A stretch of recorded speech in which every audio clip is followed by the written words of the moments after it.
Jerônimo Savonarola, o precursor da Grande Reforma, 1452-1498.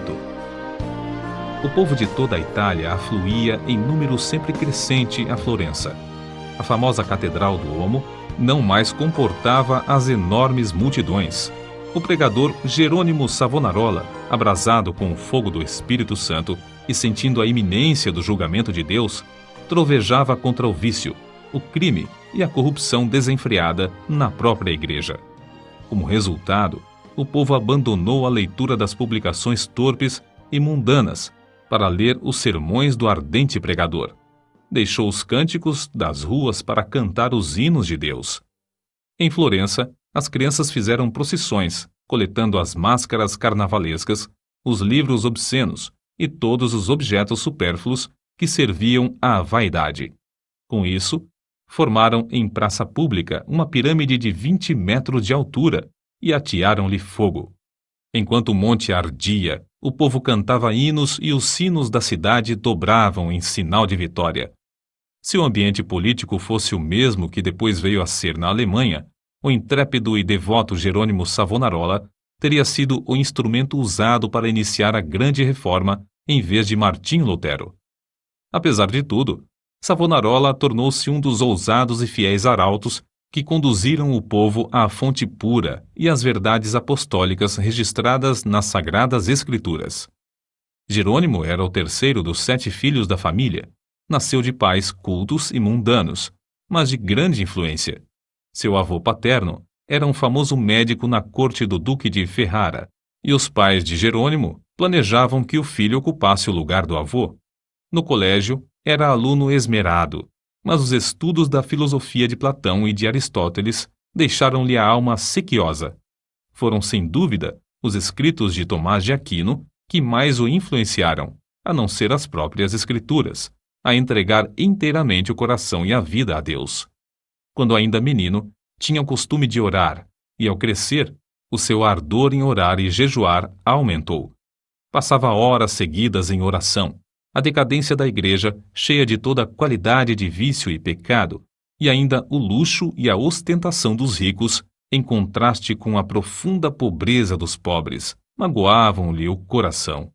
Passava muito tempo sozinho nos campos e à beira do rio Pó, em contemplação perante Deus, ora cantando, ora chorando, conforme os sentimentos que lhe ardiam no peito. Quando ainda jovem, Deus começou a falar-lhe em visões. A oração era a sua grande consolação.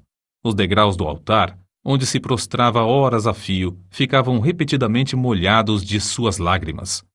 Houve um tempo em que Jerônimo começou a namorar certa moça florentina. Mas quando ela mostrou quanto era desprezível que um membro de sua orgulhosa família Strozzi pudesse se unir a um Savonarola, Jerônimo abandonou para sempre a ideia de casar-se. Voltou a orar com crescente ardor. Enjoado do mundo, desapontado acerca dos seus próprios anelos, sem achar uma pessoa compassiva a quem pudesse pedir conselhos, e cansado de presenciar as injustiças e perversidades que o cercavam, coisas que não podia remediar, resolveu abraçar a vida monástica.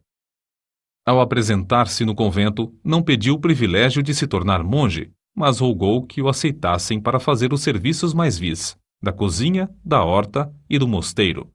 Na vida do claustro, Savonarola passava ainda mais tempo em oração, jejum e contemplação perante Deus. Sobrepujava todos os outros monges em humildade, sinceridade e obediência, sendo apontado para lecionar filosofia, atividade que exerceu até sair do convento. Depois de passar 7 anos no mosteiro de Bolonha, Jerônimo foi para o convento de São Marcos em Florença. Grande foi o seu desapontamento ao ver que o povo florentino era tão depravado como os dos demais lugares. Até então ainda não reconhecia que somente a fé em Deus salva o pecador. Ao completar 1 ano no convento de São Marcos, foi apontado instrutor dos noviciados e, por fim, designado pregador do mosteiro. Apesar de ter ao seu dispor uma excelente biblioteca, Savonarola utilizava-se mais e mais da Bíblia como seu livro de instrução. Sentia cada vez mais o terror e a vingança do dia do Senhor que se aproxima e, às vezes, entregava-se a trovejar do púlpito contra a impiedade do povo. Eram tão poucos os que assistiam às suas pregações que Savonarola resolveu dedicar-se inteiramente à instrução dos noviciados. Contudo, como Moisés, não podia escapar à chamada de Deus. Certo dia, ao dirigir-se a uma feira, teve repentinamente uma visão dos céus abertos por onde passavam, perante seus olhos, todas as calamidades que sobrevirão à igreja. Então, lhe pareceu ouvir uma voz do céu ordenando-lhe anunciar aquelas coisas ao povo. Convicto de que a visão era do Senhor, começou novamente a pregar com voz de trovão. Sob a nova unção do Espírito Santo, a sua condenação ao pecado era feita com tanto ímpeto que muitos dos ouvintes, ao fim da prédica, saíam andando atordoados, sem falar, nas ruas. Era coisa comum, durante seus sermões, homens e mulheres de todas as idades e de todas as classes romperem em veemente choro. O ardor de Savonarola na oração aumentava dia após dia, e sua fé crescia na mesma proporção. Frequentemente, ao orar, caía em êxtase. Certa vez, enquanto sentado no púlpito, sobreveio-lhe uma visão durante a qual ficou imóvel por 5 horas. Nesse período, todos os presentes à igreja contemplaram o rosto do pregador brilhando. Em toda a parte onde Savonarola ministrava, seus sermões contra o pecado produziam profundo terror. Os homens mais cultos começaram então a assistir às pregações em Florença. Foi necessário realizar as reuniões na Duomo, onde continuou a pregar durante 8 anos. O povo se levantava à meia-noite e esperava na rua até a hora de abrir a catedral.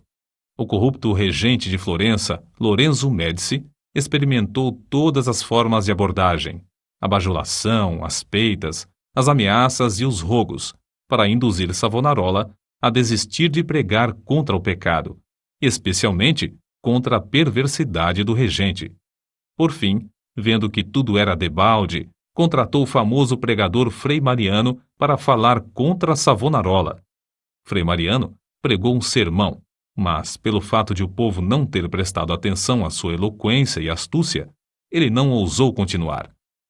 A essa altura, Savonarola profetizou que Lorenzo, o Papa e o rei de Nápoles morreriam dentro de 1 ano, e assim sucedeu.